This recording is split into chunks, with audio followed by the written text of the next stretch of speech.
आप देख रहे हैं TNB। बीजेपी के साथ गठबंधन के औपचारिक ऐलान के 2 दिन बाद ही जनता दल को बड़ा झटका लगा है। पार्टी के राज्य इकाई के उपाध्यक्ष सैयद शफीउल्लाह साहब ने पार्टी से अपना नाता तोड़ने का फैसला किया है।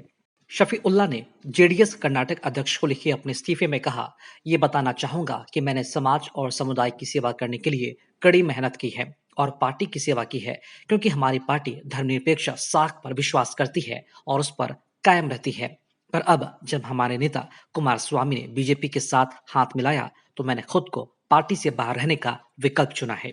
उन्होंने आगे लिखा, सर, चूंकि पार्टी के वरिष्ठ नेता अब भाजपा के साथ हाथ मिलाने का फैसला कर चुके हैं, इसलिए मेरे पास पार्टी के प्राथमिक सदस्यता से इस्तीफा देने के अलावा कोई और विकल्प नहीं बचा है। वहीं दूसरी ओर कई मीडिया रिपोर्ट्स में यह दावा किया जा रहा है कि शफीउल्लाह के अलावा जनता दल सेक्युलर के अध्यक्ष शिवमोग्गा एम श्रीकांत और यूटी आयशा फरजान समेत कई अन्य नेताओं ने भी पार्टी से इस्तीफा दिया है। बता दें कि पूर्व प्रधानमंत्री एचडी देवगौड़ा की जनता दल सेक्युलर ने शुक्रवार 22 सितंबर 2023 को कर्नाटक में भाजपा के साथ गठबंधन की घोषणा की और 2024 के लोकसभा चुनाव से पहले औपचारिक रूप से राष्ट्रीय जनतांत्रिक गठबंधन यानी कि एनडीए में शामिल होने का भी ऐलान किया।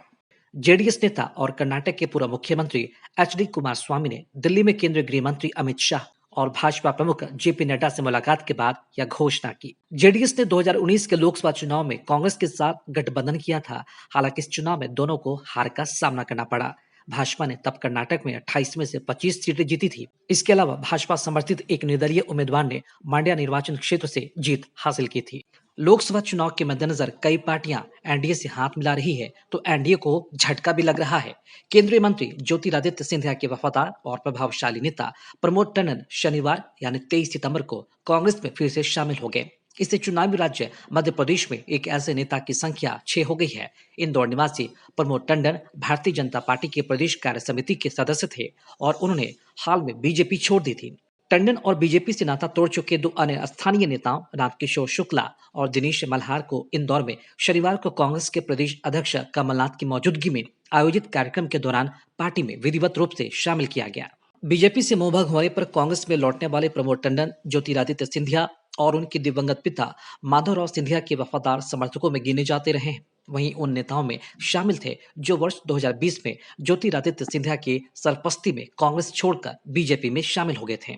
बीजेपी कार्य समिति के सदस्य समंदर पटेल के 18 अगस्त को भोपाल में सैकड़ों समर्थकों के साथ फिर से कांग्रेस में शामिल होने के बाद प्रमोद टंडन कांग्रेस में लौटने वाले सिंधिया के छठे वफादार हैं। समंदर पटेल ने कांग्रेस में लौटने के एक दिन बाद कहा कि बीजेपी ने न तो मुझे और न ही मेरे समर्थकों को स्वीकार किया।